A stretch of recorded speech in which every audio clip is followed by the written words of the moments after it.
Oh, I am so excited to make this video. Day 3, everybody. Thanks for clicking on this video and for joining us. If you haven't joined us in the other videos as well, please consider watching them. They're really good at helping you form this real picture of what professional etiquette for the modern workplace is and why is it important. Day 3, it's all about communication, feedback, and emails. All right, so let's get right to it. If you're taking this, if you're taking notes on our note taker, thank you for doing that. If you are watching this when we launch the course, go ahead and join our email list below, and you'll get access to this. All right, here we go. In this video, we're going to define effective communication. We're going to look at how to give feedback and how to receive feedback. We're going to look at how to send a professional email, and then we're going to have some questions for you to reflect on and to grow with. All right, here we go. Let's define what good communication is. I found this from online. It's really, really good. Effective communication is more than just exchanging information. It's about understanding the emotion and intentions behind that information, as well as being able to clearly convey a message that you need to also listen in a way that gains full meaning of what's being said, etc. So communication is not about just speaking. It's also about listening. That's really what it's all about. According to helpguide.org, and here's the title, what's stopping you from communicating effectively? Please take these notes down. If you're taking the note taker, they're really good. Number 1, stress. Stress and out of control emotion. When you're stressed or emotionally overwhelmed, you're more likely to misread other people, sending confusing or off-putting nonverbal signals. You probably don't even know you do that when you're stressed. So to avoid conflict and misunderstandings, you got to learn how to quickly calm down before continuing a conversation, or else you may say something or say it in a tone that you don't really mean. Number 2, lack of focus. The article talks about how you can't communicate effectively when you're multitasking. You think you can, but you really can't. If you're checking your phone, planning what you're going to say next, daydreaming, you're most likely certain to miss nonverbal cues in the conversation. So to communicate effectively, you have to avoid distractions and stay focused. Number 3, inconsistent body language. This one was interesting. Nonverbal communication should reinforce what's being said. So you can't just say yes while shaking your head. So when you're listening to someone, you've got to show through your actions and through your body language, like we talked in video number 2, that you're listening and you're looking at them, eye contact, etc. When it looked at how to improve your communication, I read this in the article. It talks about how you've got to focus fully on the speaker. Especially when someone's talking, give them your undivided attention. I love students who look at me when I'm talking, and the majority do, but some don't. And it's not personal. I never take that personal. Maybe they never learned. So I always gently remind them, hey, when I'm speaking, if you can just look at me, I would really appreciate that. Number 2, avoid interrupting or trying to redirect the conversation to your concerns. If someone's speaking, don't just change the topic. And I've been guilty of this, but instead listen. Ask them questions about what they're saying, etc. Number 3, as I said earlier, nod, smile, and show your interest in what's being said. This is a good reminder for me. Number 4, pay attention to their nonverbal signs. If they look like they don't want to talk to you, you should probably figure out that they don't want to talk to you. Or maybe say, hey, if now's not a good time, maybe I can come back later, etc.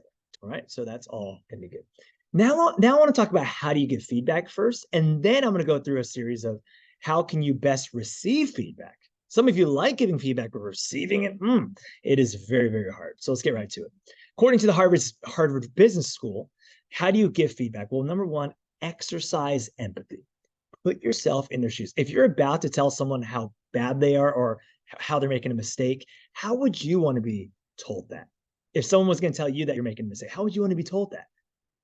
So I love what it says here. Put yourself in their shoes. Try to understand where they're coming from and what they might be experiencing. Maybe they're going through something. Maybe they're going through a rough time.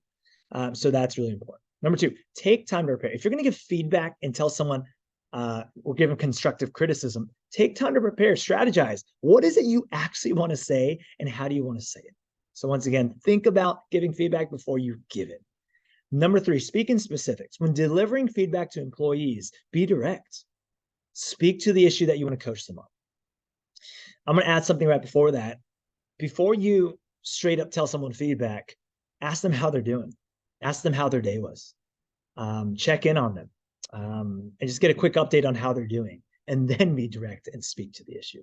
Number two, identify a specific behavior rather than speaking generalities. Don't be like, well, you're kind of like, no, hey, there's this one time that I noticed blank. Be very specific when it talks about giving feedback. State the impact of that problematic behavior and connect it to the consequences. Give them opportunities to improve.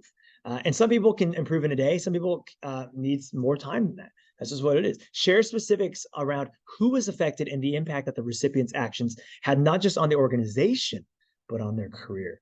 I think a lot of times people don't understand that what they're doing and how they're treating others and how it could affect them overall in that career. Number four, save time for inquiry. Whether or not you do it at the beginning, as I said earlier, or at the end, it can be helpful to ask for feedback to see how things are doing and perspective on the situation. Maybe even check up on them, like in a day or two after giving them feedback. Focus on the future.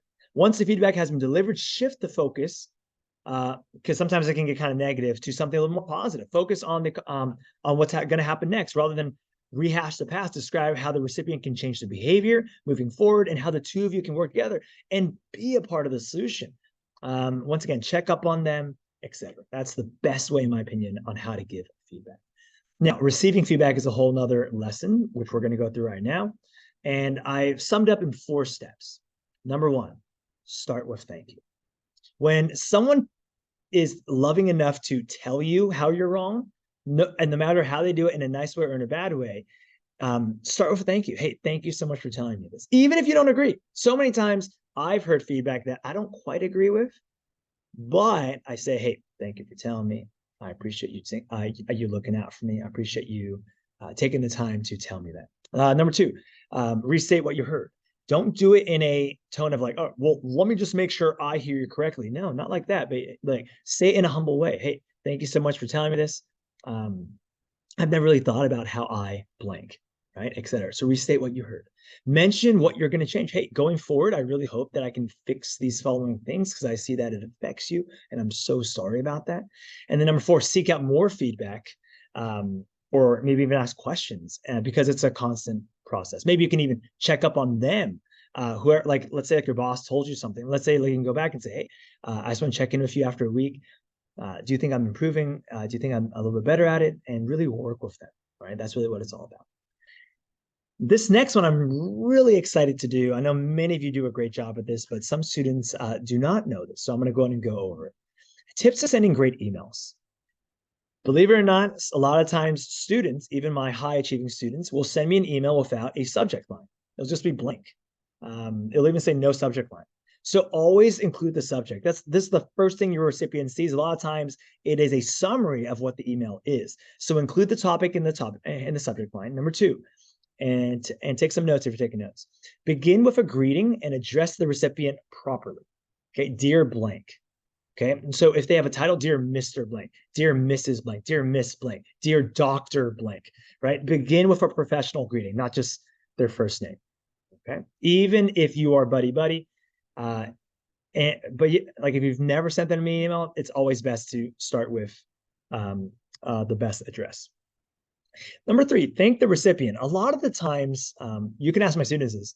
Whenever I respond to emails, I always start with thank you for your email. Even if I don't agree with it, just thank you for taking the time to send this email. So if you are replying to someone, it's always good to thank the recipient. Number 4, keep your email focused. A lot of times you have so much to say, but condense it. When people read emails, they don't want to read essays. So just make sure you state your purpose and you keep your email concise. Always proofread. You have to understand when you send an email, it is saved. And for a long period of time. Years later, someone can still pull up that email. So there's a record to it. That's why be very careful what you choose to say. If you don't feel comfortable to say it via email, maybe give them a phone call. Maybe talk to them in person. But once you send an email, someone can always hold that against. Someone could forward it. All right. Always proofread before you send. And avoid a casual tone. And as you watch your words. Number 6, include a signature. Who are you? What organization do you represent, etc. Even if you think they already know, it's always professional to leave that in your email. All right. And I really hope that those are helpful here. As we go on to some reflection questions, what did you learn about communication? What did you learn about giving and receiving feedback? how are you at receiving feedback? Number 3, do you follow all the 6 steps taught in sending emails? If not, which one can you work on? So these are just some reflection questions for you to think about. Thank you so much for watching, and we'll see you on the next one.